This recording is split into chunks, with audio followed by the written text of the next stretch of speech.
Wow, look at that. Someone here is seeing you or viewing you as the Ten of Pentacles energy over here. So it looks like this person here is nakikita ka niya rito, no, na may inversion siyang magiging ganito kayo. Okay? Nabubuo kayo ng family together. But let's see, maybe this is something here hidden from you.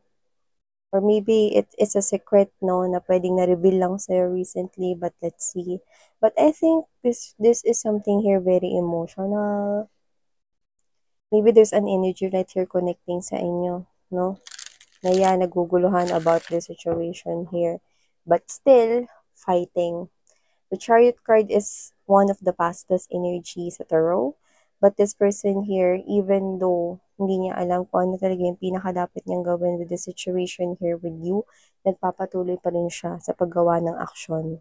I'm seeing this person here na hindi temporaryong nakatigil, kundi tuloy-tuloy siya rito sa kanyang ginagawa. But for some reason, I'm picking up the word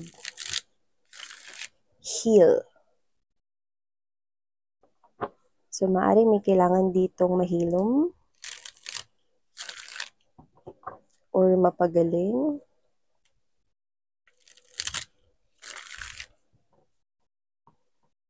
Ano kaya ito?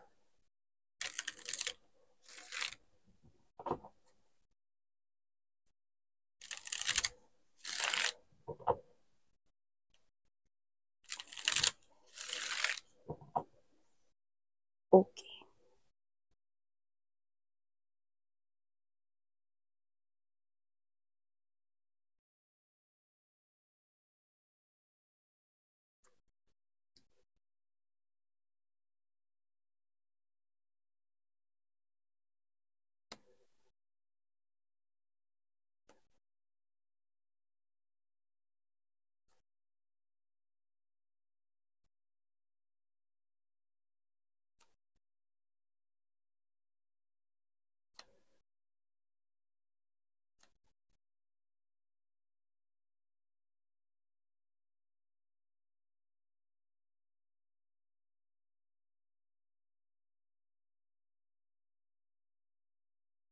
Okay.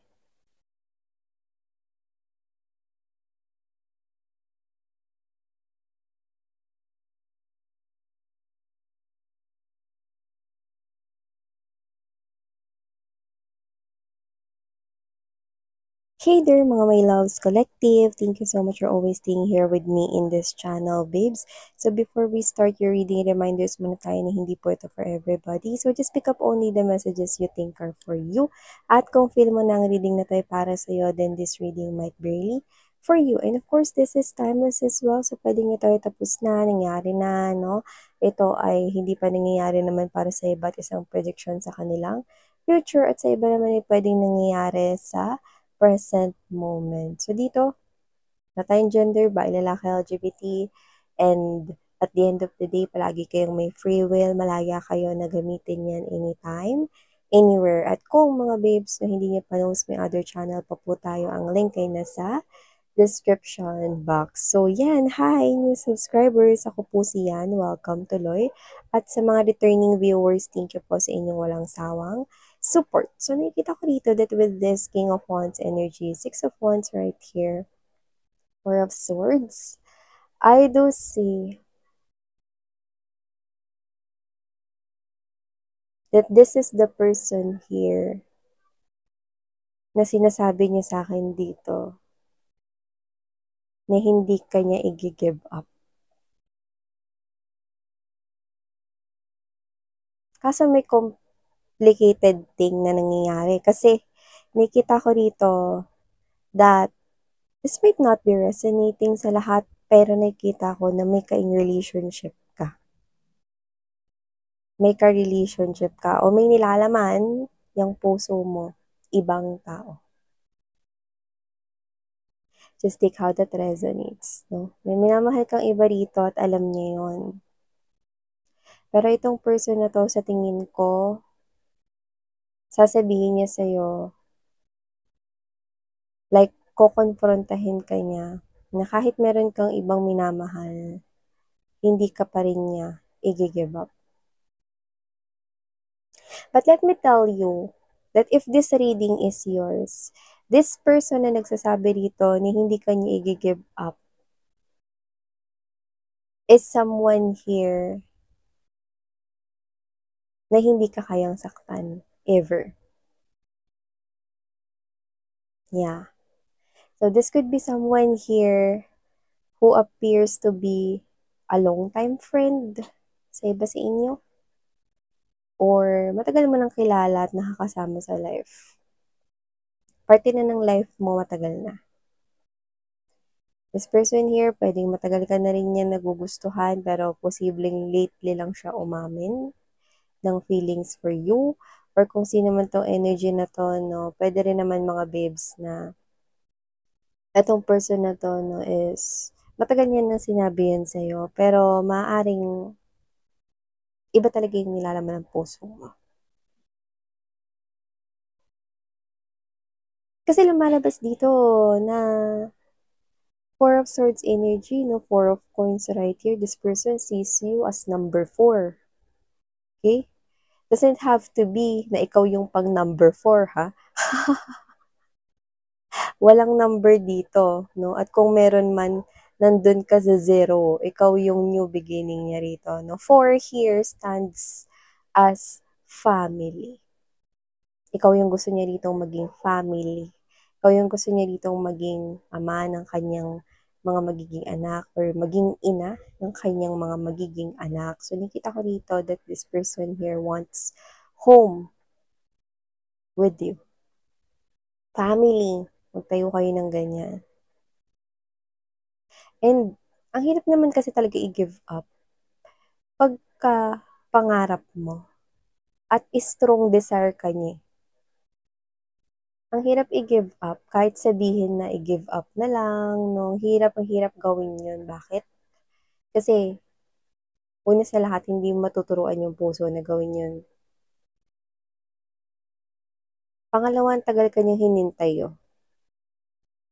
Hindi ko sinasabi mag-change of heart ka, babes. I'm just reading this person's emotions and feelings, and this is all what his or her energy ay sinasabi sa akin dito. This person here waited for you for a long time to win your heart. At yung iba pa nga sa kanila rito, parang hindi mo pa nga sila binigyan ng chance. Because you already love someone else. Wala naman ditong nang agaw or wala rin naman rito mga babes, no, na naging complicated dahil hindi rin naman kayo naging kayo nitong long time friend mo na ito or long time mo nakakilala na ito, no. But it's just that you are holding someone else inside your heart. You love another woman or you love another man, and kagaya na sinabi ko, hindi kayang maturuan ng puso. So nakikita ko rito that you are just following your heart. Okay? You're just following your soul. And because you are in love with other person, I think you're giving doon sa connection na yun. No? That's why you cannot give a special treatment with this friend because wala ka nararamdaman for him or her. But this person is really struggling sa kanyang emotions and feelings. So, nakita ko rito na may pagmamatigas dito. Hindi siya galit sa'yo. Nagagalit siya kasi hindi niya makontrol yung sitwasyon. Especially yung heart niya.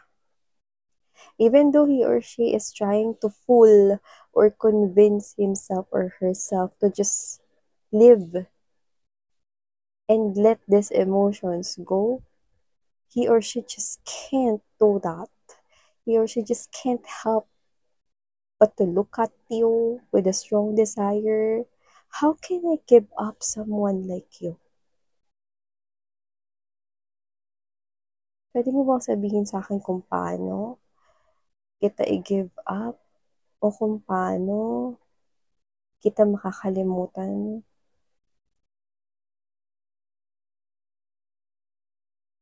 And even though you're gonna tell this person here through mere words or through your words or through your communications, this person here will definitely hindi niya yun kayang gawin at hindi niya yun magagawa because no one can make Mando's heart.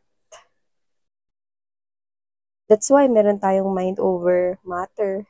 Okay? May pag-weigh ng emotions and heart and the thoughts, no? Yung brain versus heart, emotions versus thoughts.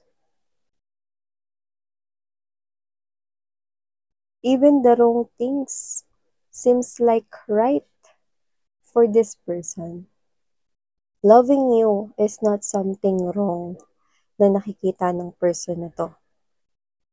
Hindi masama na minamahal ka niya rito kahit na ikaw ay meron dito kasamang iba or may karelasyon na iba o may minamahal na iba. Just take how this resonates. But you have someone here na meron kang reciprocity. You are the Queen of Cups and you have your person as the King of Cups energy. You are sharing same and equal love and affection for each other. There's reciprocity and you are on the same page with your person. However, there's this main character over here na sumasakop sa reading ninyo dahil yung energy niya rito is that even though siya yung una mong nakilala at even though kayo yung unang naging close, hindi mo siya nakita bilang isang babae or bilang isang lalaki na pwede mong mahalin. Maybe friendship yung binigay mo sa kanya at pwedeng friendship hanggang dun lang. But this person here waited for you that one day marireciprocate mo din yung love niya for you. This one-sided love, there's a little hope na one day hindi na ito one-sided love. Kundi kaya mo na rin siyang mahalin, kung paano kanya minamahal, no? At hanggang ngayon, this person here longs for you.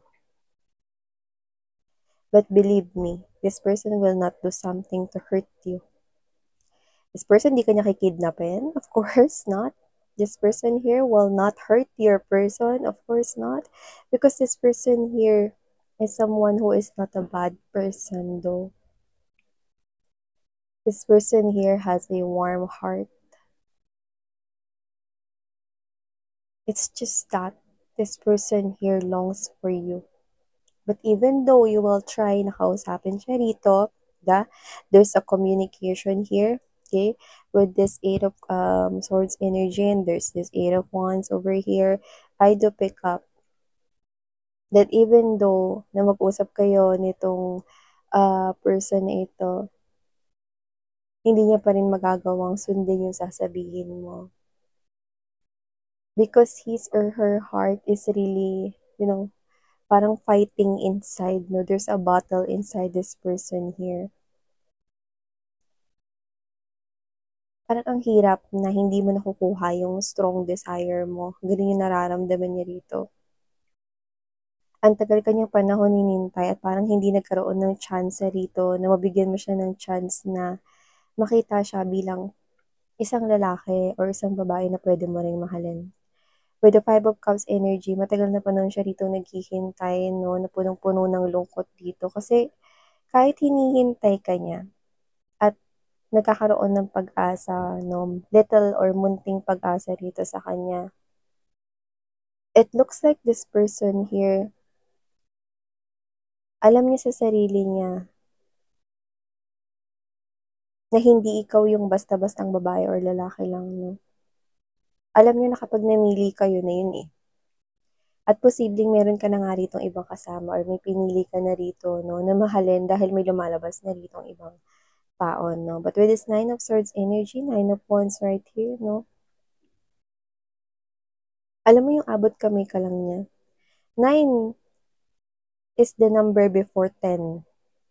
And 10 is the number of ending. Hindi niya magawang tapusin tong connection na to with you. Hindi niya rin magawa na matupad yung wish niya with the 9, kulang ng isa.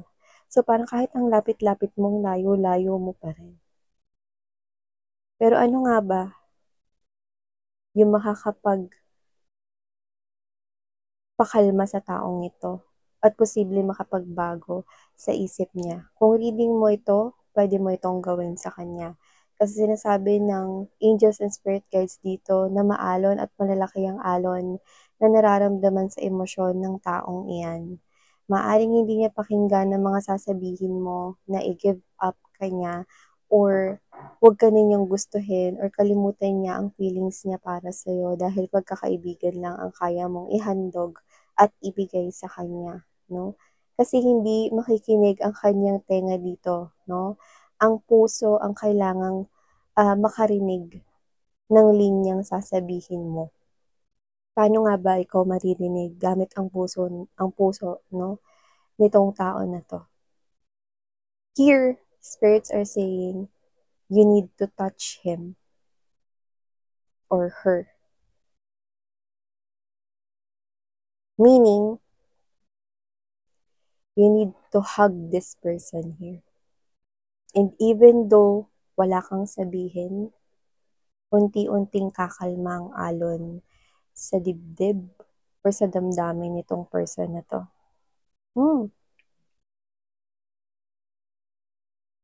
Kaya ikaw 'to na parang ilang beses ko na sinabi sa kanya minsan na wag niya na akong gustuhin dahil may minamahal na akong person rito 'no. Pero it looks like kahit na gusto niya ako or kahit mahal niya ako, hindi niya ako pinakikinggan. Kasi this person here longs for you, waited for you for quite a long time. Only a hug can make this person understand what you are trying to say. Hug him or her and tell. Kung gusto mo magsalita, pwede rin naman. Pero pwede mo rin siyang yakapin. Yakapin lang. Kung gusto mo siyang yakapin at sabihin mo sa kanya, no, yung sorry na hindi mo siya kayang mahalin, pwede rin. This person will listen to you when you touch him or her by means of yakap or hugging. Yan. Diba? Minsan, kapag yung isang tao is nakakaramdam ng mataas na emosyon, niyakap lang natin sila, diba? And I think this person here needs that from you. Because that hug means a lot of words. It's like you're saying, sa pamamagitan ng salita, no? Na para mo na rin sinabi sa kanya dahil niyakap mo siya, na para mo na rin sinabi na naiintindihan ko yung feelings mo, alam ko yung nararamdaman mo, pero hindi ko talaga kayang ibigay yung hinihingi mo. It's like saying that you appreciate all the love he or she has for you. Try to hug this person here. Because by that hug, you can definitely express and show this person here what you truly feel. Because I know that you do not also want this person here to experience this type of sadness here for longing sa'yo na kahit kailan hindi niya makukuha. Yeah. So, yeah, I think this is what this person here needs.